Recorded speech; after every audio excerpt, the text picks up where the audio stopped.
नमस्ते साथियों, मैं साजन। स्वागत है आप सभी का अपने YouTube चैनल एजुकेशन फायर पे। साथियों, जेटेड का सिलसिला चल रहा है।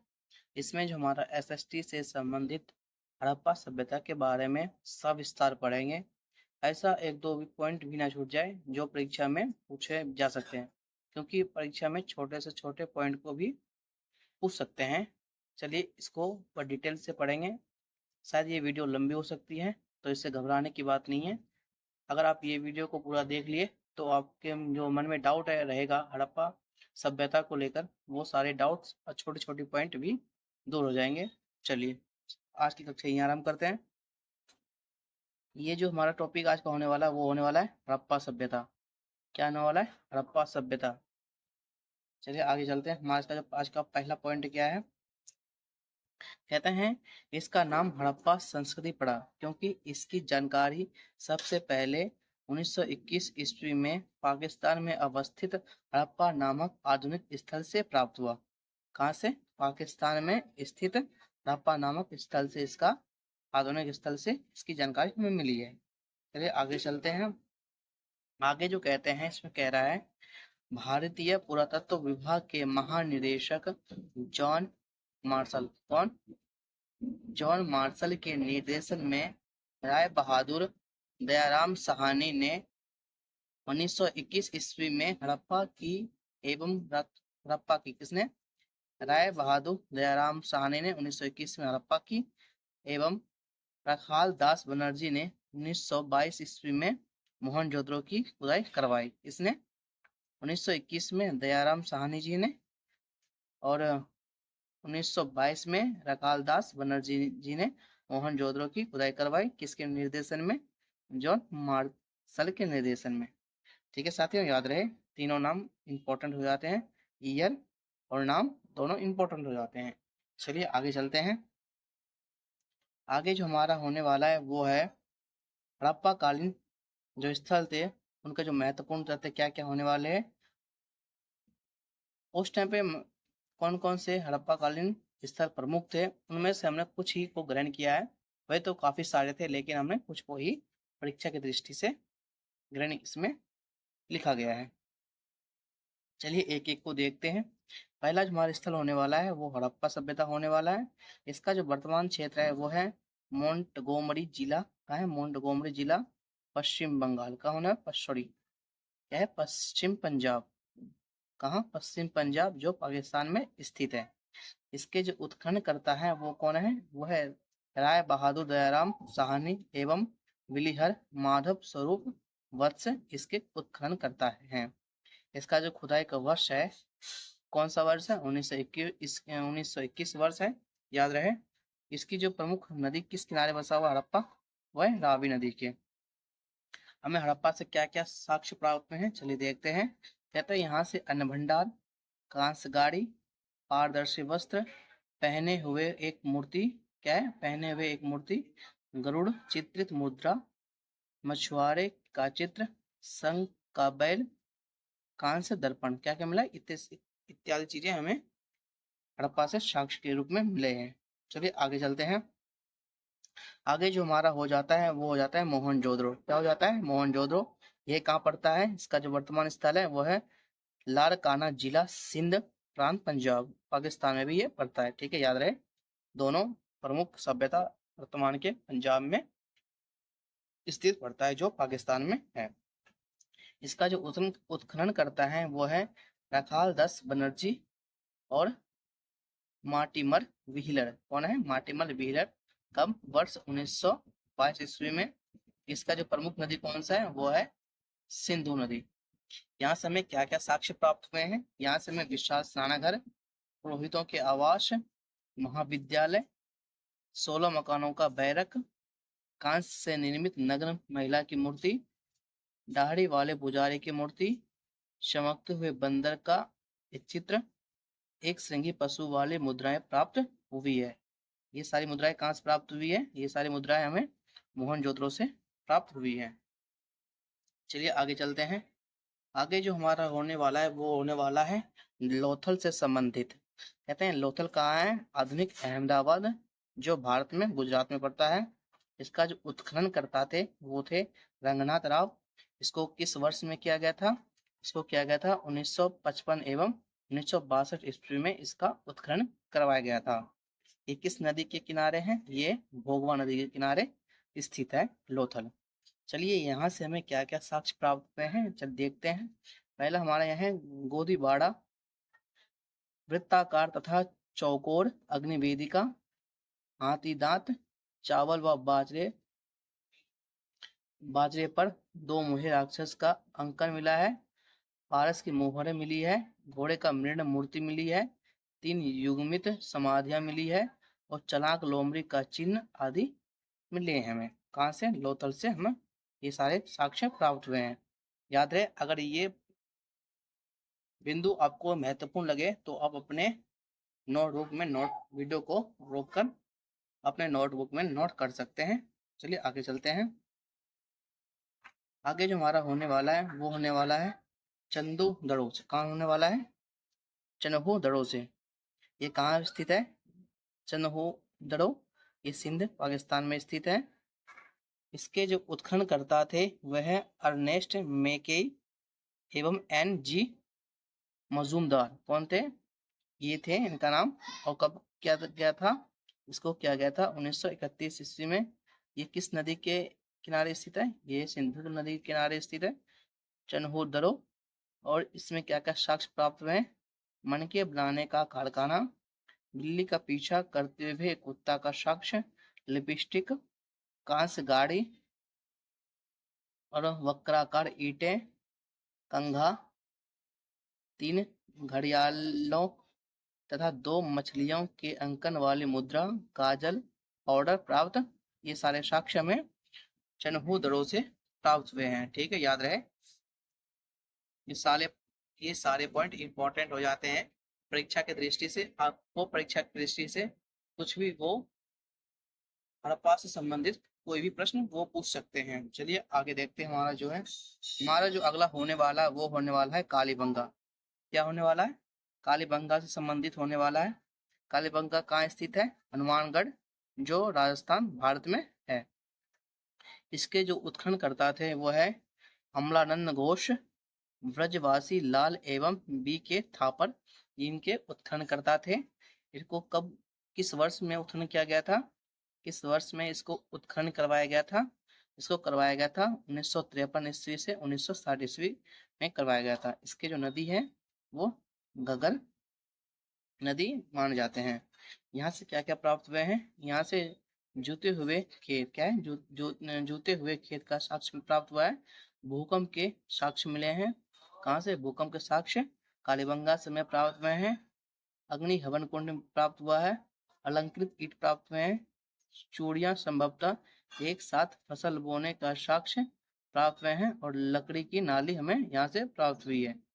याद रहे, ये सारे साक्ष्य हमें कालीबंगा से प्राप्त हुए हैं। चलिए आगे देखते हैं आगे क्या होने वाला है। आगे जो होने वाला है वो हड़प्पा से संबंधित क्या होने वाला है। कहते हैं हड़प्पा संस्कृति के अंतर्गत पंजाब, सिंध और बलूचिस्तान के भाग ही नहीं बल्कि गुजरात, राजस्थान, हरियाणा और पश्चिम उत्तर प्रदेश के सीमांत भाग भी सम्मिलित थे। किसमें? हड़प्पा सभ्यता के संस्कृति में। ठीक है, याद रहे। चलिए आगे चलते हैं। इसका जो अगला जो पॉइंट है वो कह रहा है इसका फैलाव उत्तर में जम्मू से लेकर दक्षिण में नर्मदा के मुहाने तक और पश्चिम में बलूचिस्तान से मरकान तट से लेकर पूर्व में मेरठ तक का इसका विस्तृत क्षेत्र था। ठीक है, तो इसका काल निर्धारण देखते हैं। इसका जो काल निर्धारण कहते हैं इस क्षेत्र में सर्वप्रथम प्रयास जॉन मार्शल, ऊपर हमने देखा था कौन? जॉन मार्शल का रहा। उन्होंने 1931 ईस्वी में इस सभ्यता का तिथि लगभग 3250 से ईसा पूर्व से 2700 ईसा पूर्व 2750 ईसा पूर्व निर्धारित किया है। किसने किया? ये जॉन मार्शल ने किया है इस काल का। चलिए, रेडियो कार्बन जो होता है C14 वो क्या कहता है? तथा ऐसी नवीन विश्लेषण पद्धति द्वारा हड़प्पा सभ्यता की तिथि 2350 से 1750 ईस्वी पूर्व माना गया है, जो सर्वाधिक मान्य होता है C14 के द्वारा। चलिए आगे चलते हैं। कहते हैं रेडियो कार्बन के द्वारा कब माना गया है? 2350 ईस्वी से 1750 ईस्वी के पूर्व तक माना गया है। और एनसीईआरटी के द्वारा कब माना गया है हड़प्पा सभ्यता को? 2500 ईसा पूर्व से 1800 ईसा पूर्व के बीच माना गया है। ठीक है, चलिए देखते हैं। देखिए दोस्तों, ये जो हड़प्पा सभ्यता का कुछ क्षेत्र है, जैसे यहाँ से यहाँ और यहाँ से यहाँ, इतना क्षेत्र को हड़प्पा सभ्यता के अंतर्गत माना गया था। ठीक है, याद रहे। ये कैसा होगा? ये त्रिभुजाकार हो जाता है। ठीक है, याद रहे। इसके अंतर्गत क्या क्या आते हैं? इसके अंतर्गत आते हैं सुध का गेंडोर, मांडा, आलमगीरपुर और देमाबाद। इसके अंतर्गत इसके मुख्य पॉइंट ग्रहण किए जाते हैं। आपको यहाँ दिख रहा होगा, यहाँ पे मेहरगढ़ है और यहाँ पे मोहनजोदड़ो, यहाँ पे चनहुदड़ो, यहाँ पे चनहुदड़ो, और आपको यहाँ पे दिख जाएगा धोलावीरा, लोथल इत्यादि सारे यहीं पे इसी के क्षेत्र में हड़प्पा सभ्यता के अंतर्गत ये सारे नगर इसी के अंतर्गत आते थे। यहाँ पे देखिए, आपको दिख रहा होगा, यहाँ पे कालीबंगा है, यहाँ पे हड़प्पा सभ्यता नगर है, ये रावी नदी के बीच में पड़ता है। याद रहे। आप इसे जूम करके भी देख सकते हैं। चलिए एक बार जूम करके देख लेते हैं। ठीक है दोस्तों, ये रहा आपको मेहरगढ़ इत्यादि, यहाँ पे हड़प्पा, कालीबंगा, धोलावीरा, लोथल, मोहनजोदड़ो, मेहरगढ़, चनहुदड़ो इत्यादि, ये इनके इसी के अंतर्गत हड़प्पा सभ्यता के अंतर्गत ये सारे नगर आते थे। चलिए आगे चलते हैं। आगे जो हमारा हो जाता है वो हो जाता है, कहते हैं हड़प्पा के 4 भौगोलिक स्थल। कितने? 4 भौगोलिक स्थल हमने आपको बताया था पहले। इसका जो पहला है वो है मांडा। कहते हैं यह स्थल अखनूर जिले में चिनाब नदी के दक्षिण तट पर स्थित है। कहाँ पे? अखनूर जिले में चिनाब नदी के दक्षिण तट पर स्थित है। कहते हैं यह विकसित हड़प्पा सभ्यता का सर्वाधिक, क्या है? हड़प्पा सभ्यता का सर्वाधिक उत्तरी स्थल है। इसका उत्खनन 1982 ईस्वी में जगपति जोशी व मधुबाला ने करवाया था। ठीक है, याद रहे। किसने करवाया था? जगपति जोशी, मधुबाला ने करवाया था। कब? 1982 ईस्वी में करवाया था। ठीक है, चलिए आगे चलते हैं।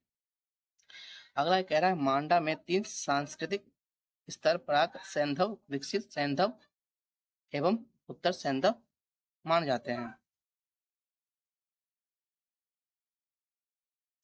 अगला जो हमारा हो जाता है पॉइंट वो हो जाता है आलमगीर। 4 पॉइंट में से कौन सा हो जाता है? दूसरा हो जाता है आलमगीर। आलमगीर कहाँ है? यह स्थल मेरठ में इंडन नदी यमुना की सहायक नदी के तट पर स्थित है। ठीक है, याद रहे। आगे जो है कह रहा है इस स्थल की खोज 1958 ईस्वी में भरत सेवक के समाज संस्था द्वारा की गई थी। इसका उत्खनन कार्य यजदत्त शर्मा द्वारा किया गया था। किसके द्वारा किया गया था?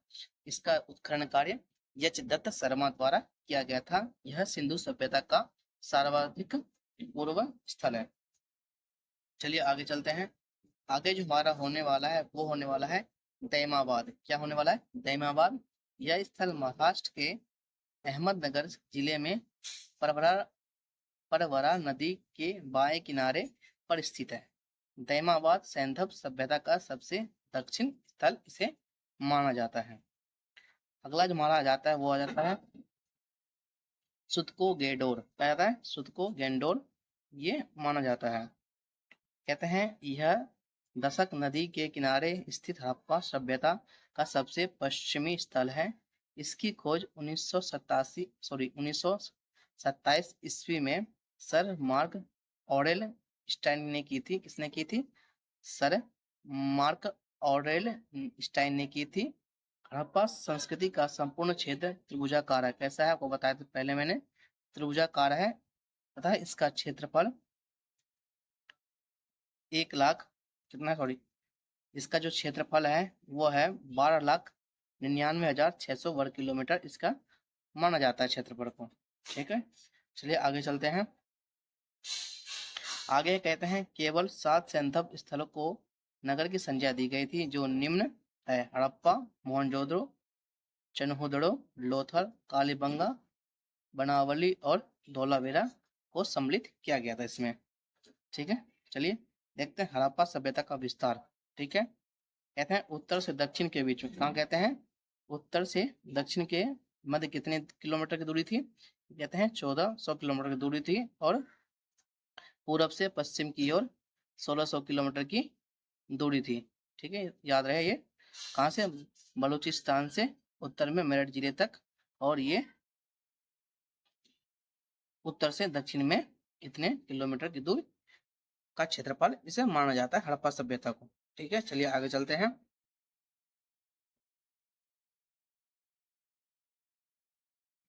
आगे जो हमारा होने वाला है वो होने वाला है नगर योजना और संरचनाएं। किसकी क्या, नगर की योजनाएं और संरचनाएं क्या थी, इस पे हम प्रकाश डालते हुए इनके विभिन्न छोटे छोटे महत्वपूर्ण अंश या छोटे छोटे महत्वपूर्ण बिंदुओं को देखते हुए आगे पढ़ेंगे सविस्तार से। चलिए, जो पहला पॉइंट हो जाता है वह हो जाता है हड़प्पा संस्कृति की प्रमुख विशेषता विशेषता इसकी नगर योजना प्रणाली थी। क्या थी, इसकी नगर योजना प्रणाली थी। हड़प्पा और मोहनजोदड़ो दोनों नगरों के अपने अपने दुर्ग थे। क्या थे, दोनों जो नगर थे हड़प्पा और मोहनजोदड़ो, इनके अपने अपने नगरों के दुर्ग थे जहाँ शासक वर्ग के लोग रहते थे। किस वर्ग के लोग रहते थे, जहाँ पे शासक वर्ग के लोग रहते थे, निवास करते थे। चलिए आगे चलते हैं। आगे कहते हैं नगरों में बने भवनों के बारे में विशिष्ट बात यह है कि ये जाल ग्रिड, किसकी, ग्रिड की तरह व्यवस्थित हैं। किसकी तरह, जाल जैसे बुने होते हैं, एक दूसरे से गुथे हुए होते हैं, ठीक वैसे ही ये यहाँ के नगर की जो भवन थी वैसे ही गुथी हुई थी। कहते हैं सड़क एक दूसरे को समकोण बनाते हुए काटती थी तथा नगर अनेक खंडों में विभक्त थे। ठीक है, याद रहे ये सारे पॉइंट। चलिए आगे चलते हैं। कहता है घरों का निर्माण एक सीधा सड़क के किनारे व्यवस्थित रूप में किया जाता था। इसका जो वहाँ पे हड़प्पा सभ्यता कालीन जो नगर में घर बनते थे वह सड़क के किनारे बनाया जाता था। कहते हैं दरवाजे और खिड़कियां सड़क की ओर खोलकर खुलकर, कहाँ, दरवाजे और खिड़कियां सड़क की ओर खुलकर, यहाँ पे ना खुलकर, क्या है यहाँ पे, ना नहीं खुलकर पीछे की ओर खुलते थे। कहाँ पे, सड़क की ओर नहीं खुलते थे इनकी दरवाजे और खिड़कियां, जो घर के पीछे की ओर इनकी दरवाजे और खिड़कियां खुलते थे। कहते हैं भवन दो मंजिले भी होते थे। क्या होते थे, भवन दो मंजिले भी होते थे। घर में कई कमरे, रसोई घर, स्नानाघर तथा बीच में आंगन की व्यवस्था थी। याद रहे। चलिए आगे चलते हैं। आगे हमारा क्या होने वाला है, आगे जो हमारा होने वाला है वो होने वाला है मोहनजोदड़ो का सबसे महत्वपूर्ण सार्वजनिक स्थल विशाल स्नानागार है। क्या है, मोहनजोदड़ो का जो सबसे महत्वपूर्ण और सार्वजनिक स्थल है वो है वहाँ का स्नानागार। कहता है यह 11.88 मिली लंबा और 7.01 मिली चौड़ा और 2.45 मीटर गहरा था। कितना कितना, इतना लंबा था, इतना चौड़ा था और इतना मीटर गहरा था। इसमें उतरने के लिए उत्तर और दक्षिण की ओर सीढ़ियां बनी हुई थी। कहाँ कहाँ से, इससे उतरने के लिए दक्षिण और सीढ़ियां बनी हुई थी, उत्तर और दक्षिण की ओर सीढ़ियां बनी हुई थी। तथा जॉन मार्शल ने विशाल स्नानागार को विश्व का आश्चर्यजनक निर्माण बताया है। किसने बताया है, जॉन मार्शल ने। यह जल पूजा का एकमात्र साक्ष्य प्रमाण मिलता है नगर से। चलिए आगे चलते हैं। अगला जो हमारा पॉइंट हो जाता है वो है मोहनजोदड़ो से संबंधित। कहते हैं मोहनजोदड़ो में एक अन्नागार, क्या है, अन्नागार मतलब जो भंडार होता है जिसमें अन्न इत्यादि को रखने की व्यवस्था होती है उसे अन्नागार को कहते हैं। कहते हैं मोहनजोदड़ो में एक अन्नागार मिला है जो 45.71 मीटर लंबा है और 15.23 मीटर चौड़ा है। मोहनजोदड़ो की यह जल निकास प्रणाली अद्भुत थी। लगभग सभी नगरों के प्रत्येक छोटे या बड़े मकान में प्रांगण और स्नानागार होते थे। छोटे और बड़े घरों में प्रांगण के अंतर्गत छोटे या बड़े स्नानागार सम्मिलित किए गए थे। चलिए आगे चलते हैं। आगे जो हमारा होने वाला है वो होने वाला है हड़प्पा के दुर्ग में 6 अन्नागार थे। कहाँ थे? हड़प्पा के दुर्ग में 6 अन्नागार मिले हैं जो ईंटों के बने चबूतरों पर 2 पंक्तियों में खड़े हैं। प्रत्येक अन्नागार 15.23 मीटर लंबा और 6.09 मीटर चौड़ा है। चलिए आगे चलते हैं। ये आगे क्या है? आगे है कालीबंगा के अनेक घरों में कुएं पाए गए हैं। कहाँ पे? कालीबंगा के अनेक घरों में कुएं पाए गए हैं। घरों का पानी बहकर सड़क तक आता था जहां इनके नीचे मोड़ी बनी हुई होती थी। मोड़ी मतलब जो मोड़ी बनी हुई होती थी। ये मोड़ी क्या होती है? चलिए आगे देखते हैं। ये मोड़ी क्या चीज होती है? कहते हैं ये मोड़ियां ईंटों और पत्थर की तख्तियों से ढकी रहती थी। सड़कों की इन मोड़ियों में नरमेख क्या है? नरमेखे मैनहोल भी बने होते थे। ठीक है। ये थी हड़प्पा सभ्यता की नगर की संरचनाएं। चलिए आगे देखते हैं। चलिए अब हम हड़प्पा सभ्यता के कृषि के बारे में देखते हैं कि उस कालीन कृषि की क्या व्यवस्था रही होगी। इसका जो पहला पॉइंट है ये कह रहा है वर्तमान में सिंधु प्रदेश में पहले की अपेक्षा बहुत कम वर्षा होती थी। क्या कह रहा है? वर्तमान में पहले की अपेक्षा अब जो है कम वर्षा हो रही है। कहाँ पे? सिंधु प्रदेश में। इसीलिए यह प्रदेश अब उतना उपजाऊ नहीं रहा जितना प्राचीन समय में उपजाऊ था। कह रहा है यहाँ के समृद्ध देहातों और नगरों को देखने से ज्ञात होता है कि प्राचीन काल में यह देश अत्यधिक उपजाऊ था। यह प्रदेश क्या था? अत्यधिक उपजाऊ था। इसको देखकर पता लगता है देहातों और नगरों को। देहात और नगर कैसे थे? समृद्ध थे। ठीक है, चलिए अगले पॉइंट को देखते हैं। अगला जो पॉइंट हमारा होने वाला है वो है गांव की रक्षा के लिए खड़ी की गई पक्की ईंटों की दीवार से स्पष्ट होता है कि बाढ़ प्रत्येक वर्ष आती थी। यहाँ पे गांव के रक्षा के लिए यहाँ पे ऊंची ऊंची पकी हुई ईंट की दीवार खड़ी की गई थी।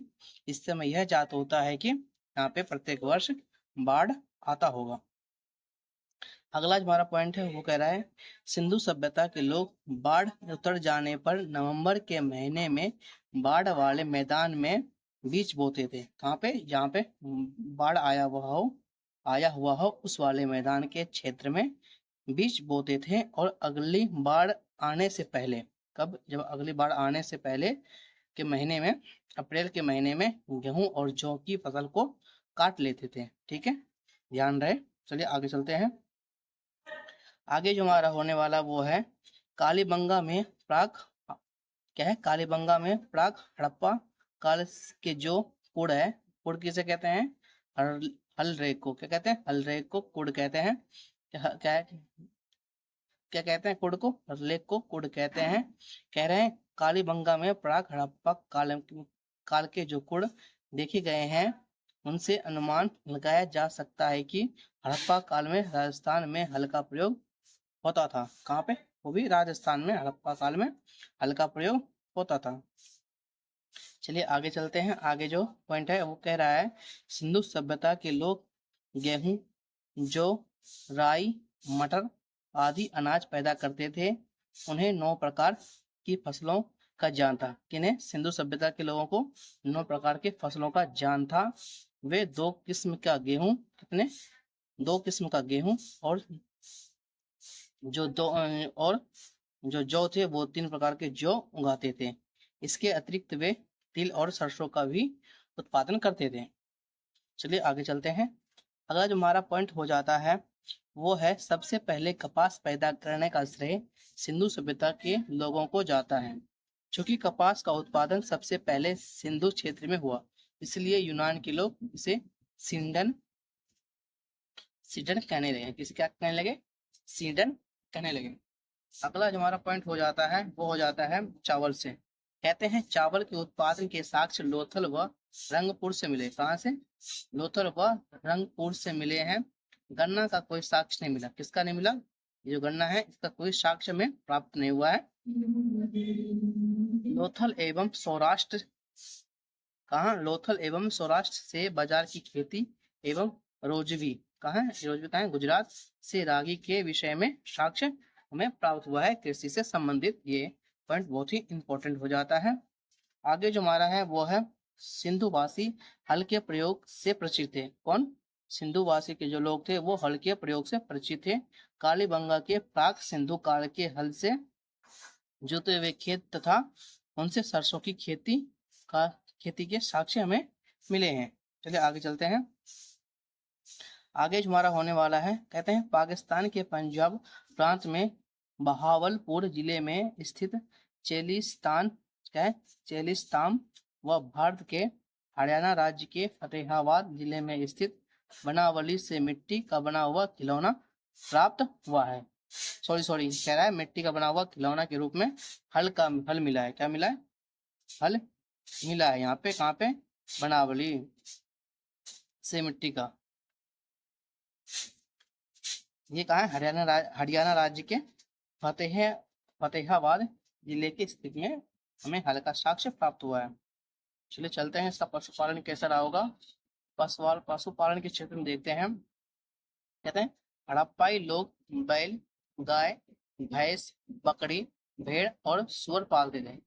इन इत्यादि चीजों को पालते थे। इन्हें ऊबड़ वाला सांड विशेष प्रिय थे। कौन सा? जो ऊबर वाला सांड होते हैं उसे विशेष प्रिय थे। इसके अतिरिक्त ये गधे और ऊंट भी रखते थे। क्या रखते थे? गधे व ऊंट का भी प्रयोग करते थे। ठीक है। कहते हैं कुत्ते प्रारंभ से ही पालतू जानवर थे। कब से? प्रारंभ से ही पालतू जानवर में थे।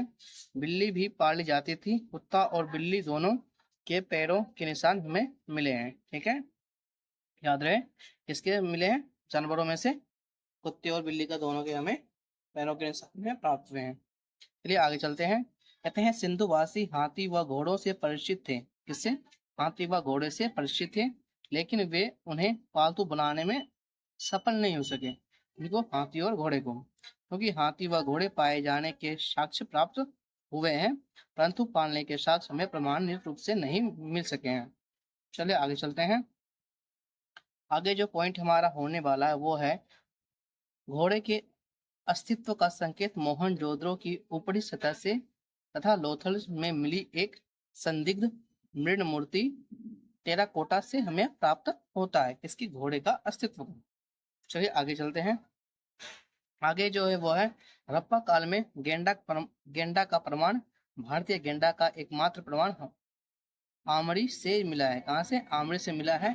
बंदर, भालू, खरहा आदि जंगली जानवर का भी जान इन्हें था। इसकी पुष्टि मोहरे, ताम्र,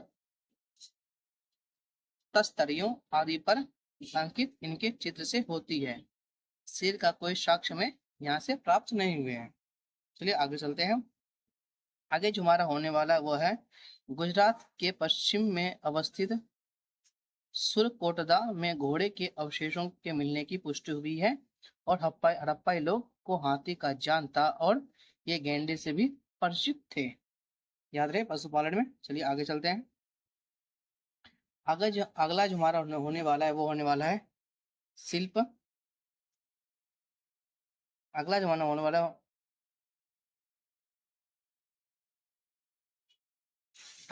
होने वाला है वो है शिल्प। अगला जो हमारा होने वाला है वो है शिल्प और तकनीक का ज्ञान से संबंधित। हमें हड़प्पा सभ्यता के लोग शिल्प और तकनीक के ज्ञान के विषय में क्या क्या जानते थे, उन पॉइंटों को हम देखेंगे। हमारा जो पहला पॉइंट है वो है हड़प्पाई लोग कांस्य के निर्माण और प्रयोग से भली भांति परिचित थे। किससे? हड़प्पाई लोग कांस्य के निर्माण और प्रयोग से भली भांति परिचित थे। सामान्यतः कांसा, तांबा और टीन को मिलाकर धातु शिल्पियों द्वारा बनाया जाता था। धातु के जो शिल्पियों द्वारा बनाया जाता था। कहते हैं तांबा राजस्थान की केतड़ी के ताम्र खानों से मंगवाया जाता था। टीन अफगानिस्तान से मंगवाया जाता था। कहाँ से? टीन जो अफगानिस्तान से मंगवाया जाता था। आगे जो कहते हैं हड़प्पाई स्थलों में जो कांसे के औजार व हथियार मिले हैं उनमें टीन की मात्रा अत्यंत कम है। कहाँ से? हड़प्पाई स्थल से जो कांसे के औजार व हथियार मिले हैं उनमें जो टीन की मात्रा अत्यधिक कम बताई जा रही है। अगला हमारा पॉइंट है वो है हड़प्पा समाज के शिल्पियों में केसरों कांस्य शिल्पियों, केसरों मतलब कांस्य शिल्पियों के समुदाय का बहुत महत्वपूर्ण स्थान था। चलिए आगे चलते हैं।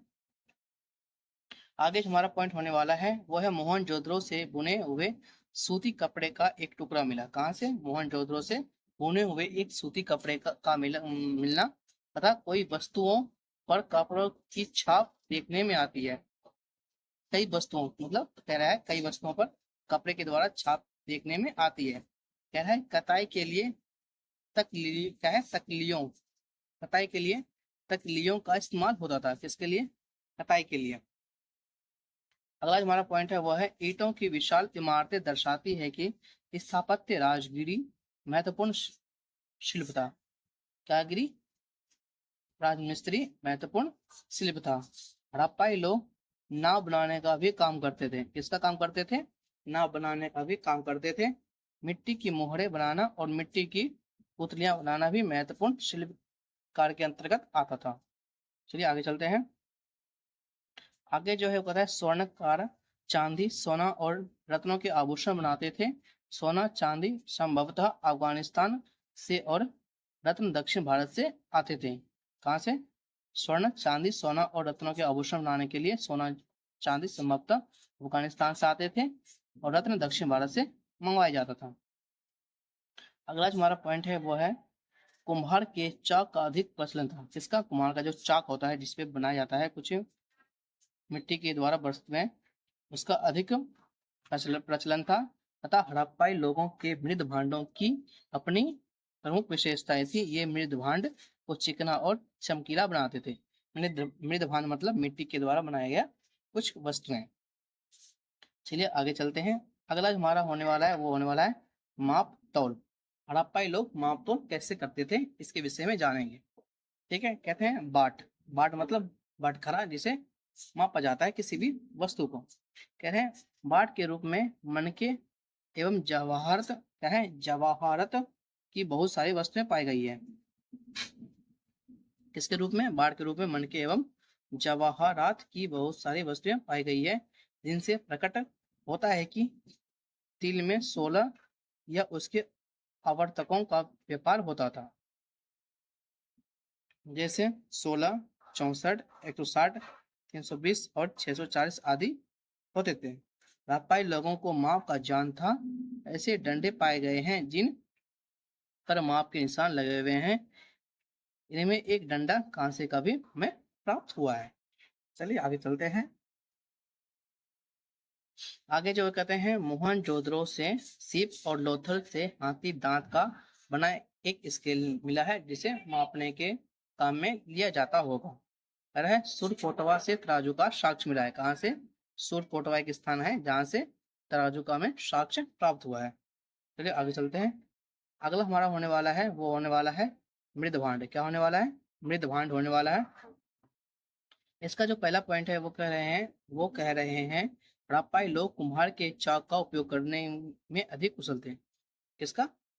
कुम्हार के जो चाक होता है उसका उपयोग करने में अत्यधिक कुशल थे। हड़प्पाई मृदभांडों पर सामान्यतः वृत्त या वृक्ष की आकृतियां में देखने को मिलती है। ठीक है, चलिए आगे चलते हैं। आगे जो हमारा है वो है मृदभांड अधिकांशतः लाल व गुलाबी रंग के होते थे।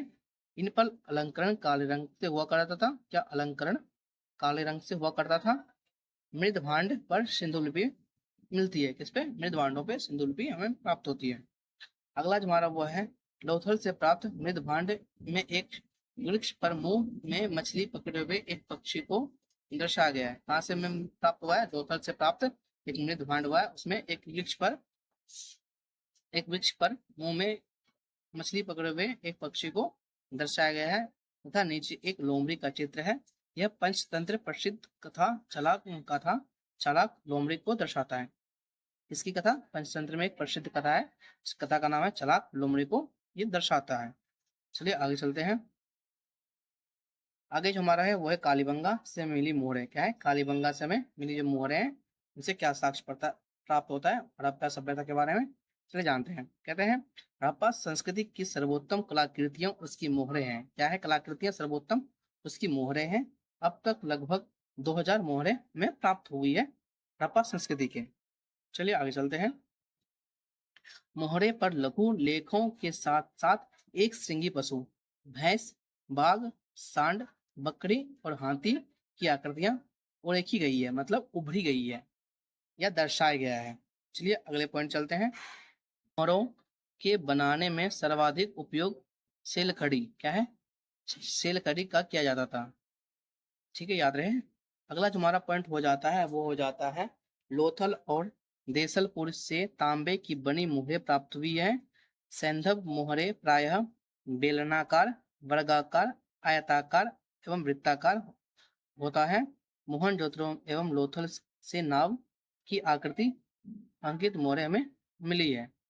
चलिए आगे चलते हैं। उस टाइम के प्रतिमाएं किस प्रकार होती थी हड़प्पा सभ्यता काल के, चलिए इसके एक नजर देखते हैं। कहते हैं कांसे की नर्तकी उनकी मूर्ति कला का सर्वश्रेष्ठ नमूना है। किसकी? कांसे की मूर्ति उनकी कला का सर्वश्रेष्ठ नमूना है। संपूर्ण मूर्ति गले में पड़े हार के अलावा पूर्णतः नग्न है।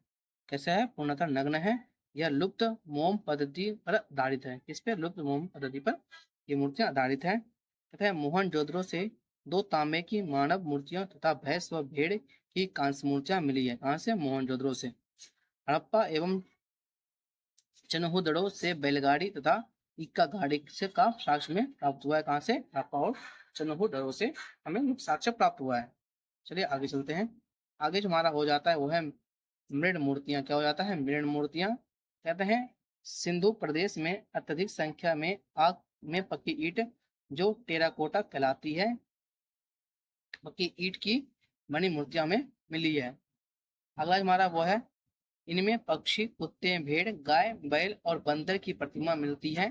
पुरुषों और स्त्रियों की प्रतिकृतियां भी मिली है, जिनमें पुरुषों से स्त्रियों की संख्या अधिक बताई गई है। अगला जो हमारा हो जाता है वो हो जाता है अंतिम संस्कार। क्या हो जाता है? अंतिम संस्कार। सिंधु सभ्यता में मृतकों के अंतिम संस्कार की 3 मिलती है।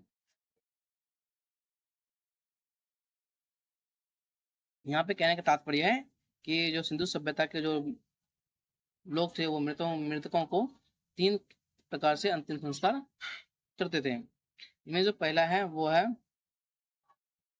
दाह संस्कार। क्या है? पहला दाह संस्कार। इसमें सबको पूर्ण रूप से जलाने के बाद भस्मावशेष को मिट्टी के पात्र में रखकर दफना दिया जाता था। हिंदू विधि से मिलती प्रथा है। कैसे है? हिंदू विधि से मिलती प्रथा है। यह सर्वप्रमुख प्रथा थी। क्या थी? सर्वप्रमुख प्रथा थी। दूसरा में है पूर्ण समाधिकरण।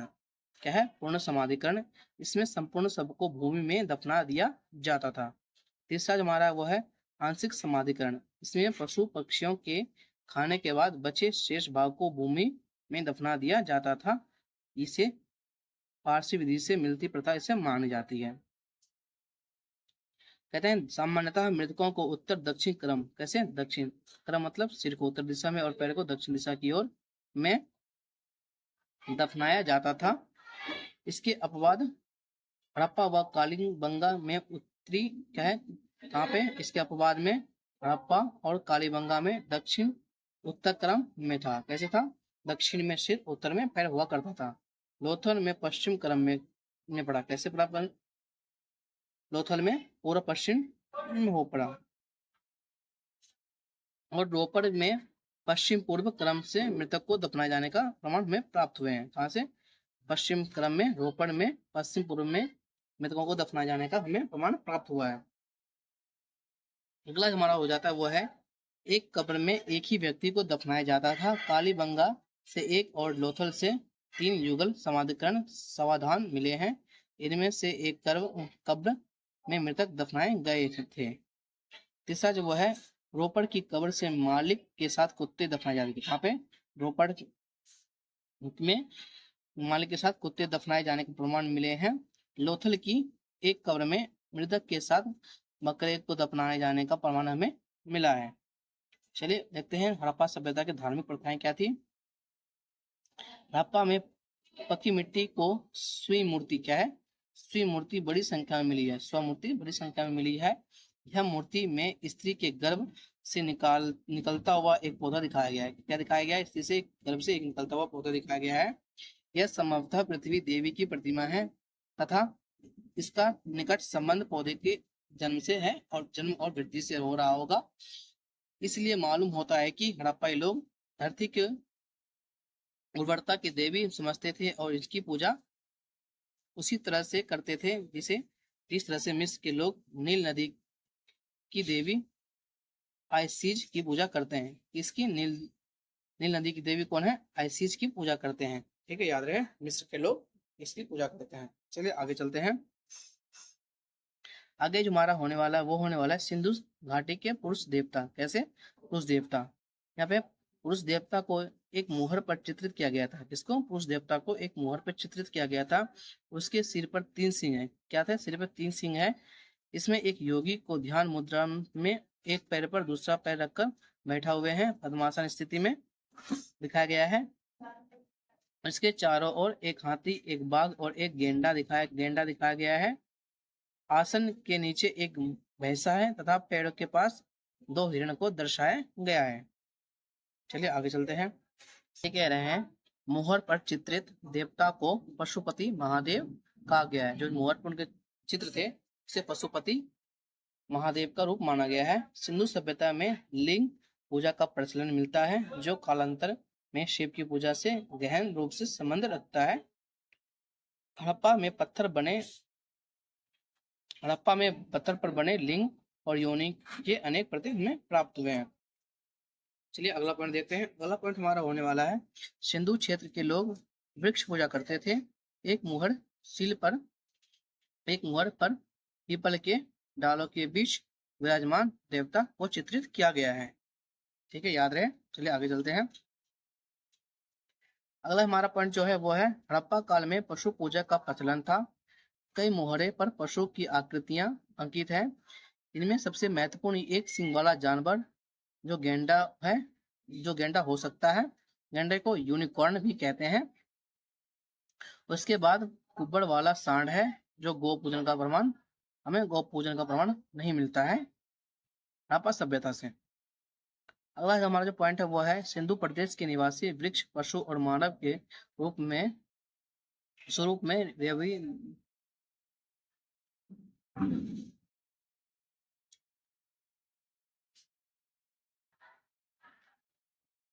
सिंध प्रदेश के निवासी वृक्ष, पशु और मानव के स्वरूप में देवताओं की पूजा करते थे, परंतु वे अपने इन देवताओं के लिए मंदिर नहीं बनाते थे। ठीक है, याद रहे सिंधु प्रदेश के लोग। अगला हमारा जो पॉइंट है वो है हड़प्पाई लोग ताबीज धारण करते थे। क्या करते थे? ताबीज को धारण करते थे। संभवतः हड़प्पाई लोग विश्वास करते थे कि भूत प्रेत उनका अनिष्ट कर सकते हैं। कौन? भूत प्रेत उनका अनिष्ट कर सकते हैं, इसलिए उनसे बचने के लिए ताबीज का पहनते थे। अगला हमारा होने वाला वो है सैंधव नगरों की खुदाई से किसी भी मंदिर के अवशेष हमें नहीं मिले हैं। मोहनजोदड़ो से प्राप्त मोहरों पर स्वास्तिक का अंकन सूर्य पूजा का प्रतीक हमें कह रहे हैं। मोहनजोदड़ो से प्राप्त मोहरों पर स्वस्तिक का अंकन सूर्य पूजा का प्रतीक हमें माना जा सकता है। अगला जो हमारा पॉइंट है वो है हिंदू धर्म में आज भी स्वस्तिक को पवित्र मांगलिक चिन्ह माना जाता है। इसे चतुर्भुज ब्रह्मा का रूप स्वीकार किया जाता है। चलिए आगे चलते हैं। आगे जो उसमें है वो है धार्मिक प्रतीक चिन्ह। क्या क्या है प्रतीक चिन्ह? ये महत्व है। ताबीज भूत प्रेत से बचने के लिए, बैल शिव का वाहन, स्वास्तिक सूर्य उपासना का प्रतीक, योगी शिव योगेश्वर, बकरा बलि हेतु, सिंह शिव का रूप, नाग पूजा हेतु, भैंसा देवताओं की शत्रु पर विजय का प्रतीक, युगल सावधान पति के साथ पत्नी की सती होने का वर्ण हमें मिलता है। ठीक है, याद रहे। चलिए आगे चलते हैं। आगे जो हमारा होने वाला वो है हड़प्पाई लिपि कैसे होने वाला था। कहते हैं सिंधु लिपि के बारे में सर्वप्रथम विचार व्यक्त करने वाला व्यक्ति अलेक्जेंडर कनिंघम थे। कौन थे? अलेक्जेंडर कनिंघम थे। जो कनिंघम ने 1873 ईस्वी में विचार व्यक्त किया कि इस लिपि का संबंध ब्राह्मी लिपि से है। इसे ब्राह्मी लिपि से ये संबंध रखता है। इसका जो आगे पॉइंट है वह है सिंधु लिपि को पढ़ने का सर्वप्रथम प्रयास 1925 ईस्वी में L.A. वेडल ने किया था। किसने किया था? L.A. वेडल ने इसे पढ़ने का प्रयास किया था। हड़प्पाई लोक लिपि का सबसे पुराना साक्ष्य 1853 ईस्वी में मिला था तथा 1923 ईस्वी तक कोरी लिपि प्रकाश में आ गई थी, किंतु वह अभी तक पढ़ी नहीं जा सकती। क्या है? वो अभी तक इसको पढ़ी नहीं जा सकती है, क्योंकि लिपि न पढ़े जाने के कारण साहित्य में हड़प्पाई लोगों का क्या योगदान रहा, कुछ कहा नहीं जा सकता है। ठीक है, याद रहे, उनकी जो लिपि है उनको पढ़ा नहीं जा सकता है अभी तक। आगे जो हमारा पॉइंट है वह है पत्थर की मोहरों पर अन्य वस्तुओं पर हड़प्पाई लेखन के लगभग 4000 नमूने मिले हैं। कितने मिले हैं? 4000 नमूने हमें पत्थरों पर प्राप्त हुए हैं। इस लिपि में कुल मिलाकर 250 से 400 तक भाव चित्रात्मक पिक्टोग्राफ अक्षर प्राप्त हुए हैं तथा चित्र के रूप में लिखा प्रत्येक अक्षर किसी ध्वनि, भाव या वस्तु का सूचक हो सकता है या होता है। अगला जो हमारा यह है, इस लिपि में मछली, चिड़िया, मानवाकृति आदि के चिन्ह मिलते हैं। सिंधु लिपि के जो लोग साक्ष्य में मिलते हैं, किस किस के साक्ष्य मिलते हैं लिपि में? मछली, चिड़िया, मानवाकृति इत्यादि का हमें साक्ष्य मिलते हैं। चलिए दोस्तों, आज की क्लास यहीं समाप्त करते हैं। अगर वीडियो आप लोगों को अच्छी लगी हो तो वीडियो को लाइक करें, चैनल को सब्सक्राइब करें और कमेंट करके बताएं कि अगले हमें आपको किस टॉपिक पे वीडियो चाहिए, ताकि हम लोग आप हमारी त्रुटि में वो आप लोगों के तक उन वीडियो को, उन इम्पोर्टेंट नोट्स को भेजने के कोशिश करेंगे। ठीक है, ध्यान रखें। थैंक यू, धन्यवाद। मिलते हैं कल 9 बजे।